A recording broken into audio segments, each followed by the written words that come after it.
do you have like a list of these are the things I want to write, like a bucket list? I will hit all of these types of stories before I pass from this mortal coil, or do you just kind of go around until you can feel like you're divining for water and you feel something that bed and breakfast on an island. That's the one. Yeah, that's a great question. No, I don't have any sort of list at all. I'm not real great with that whole sort of 1 year, 5 year, 10 year sort of plan at all. It's more that to me, every story starts with something that I see, something that I remember, something that I feel, plus a what if. And then I'm curious and I follow the curiosity, and it leads me into different places depending on what it is that I'm curious about. For example, with Red Hood, I began that book because I was ice skating in Yosemite, an outdoor skating rink.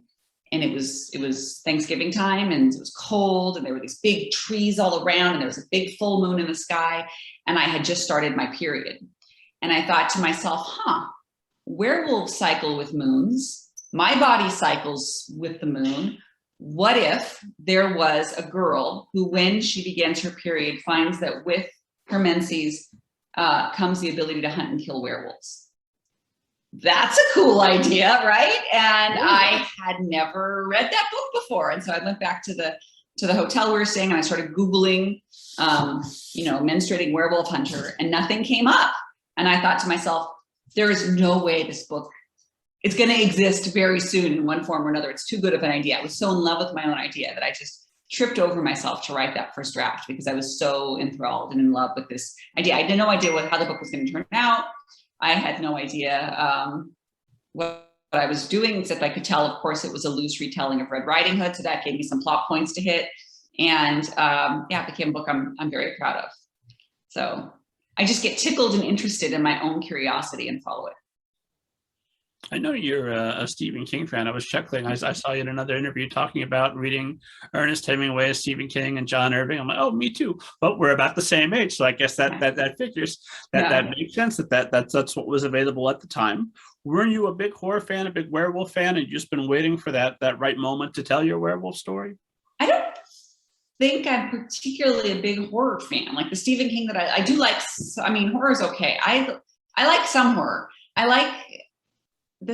My favorite Stephen King is Eyes of the Dragon, which is, have you read that one? Of course. Oh yeah. So that one is I love much of Stephen King. I think Carrie figures into Red Hood, very much so. And I think Eyes of the Dragon is another source book that inspired Damsel. So I love that. I love his different seasons, The Body and Rita Hayworth and Shawshank Redemption. I love his book on writing. I hold on to the horror so much in my brain as I held on to that sort of like, I don't know, I guess, I don't know what you call the stuff that I love of his the most. But the horror is interesting to me, but not as interesting as like his novellas, which is hilarious that he calls them novellas because they're as long as my novels for the most part, many of them. So I am a big Stephen King fan, but it's not his whole oeuvre that speaks to me necessarily. I think I forgot the question though. I just want to know if you'd always been looking for a spot for werewolves.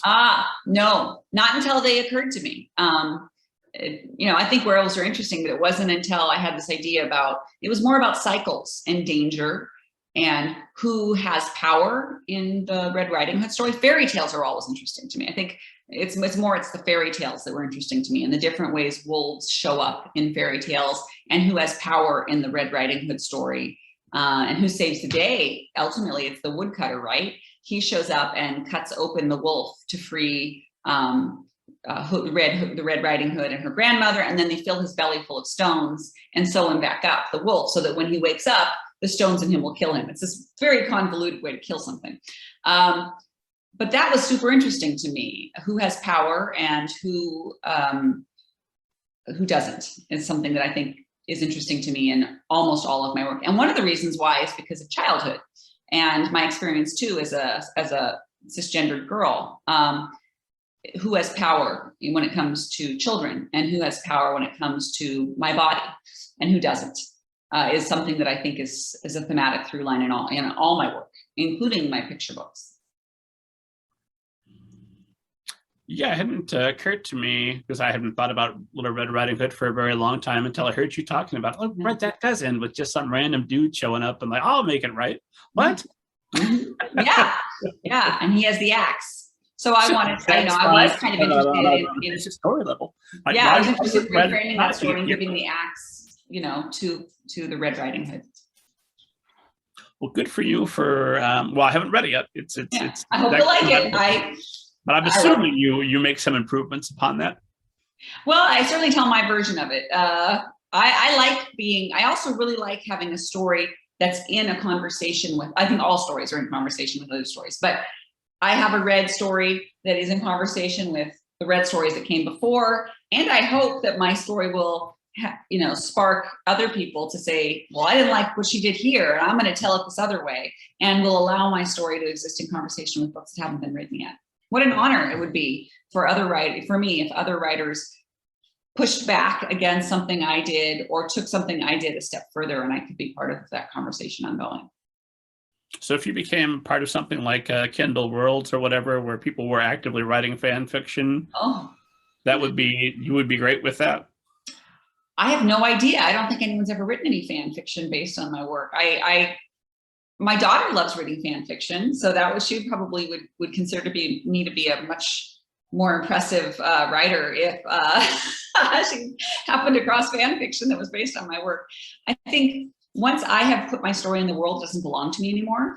I still own the copyright, by the way, so that I'm not talking about. But as far as people playing with my characters, as long as they're not, trying to take my intellectual property, I think, yeah, stories belong to everyone. Just in the way that, when I read Stephen King's Eyes of the Dragon, I would definitely think that book, as well as one of Anne Rice's books that we spoke about earlier, influence the story that became Damsel. And I mean, of course, all stories are in conversation with the books that came before and the stories that came before. And every book is also an artifact of the time in which it is written.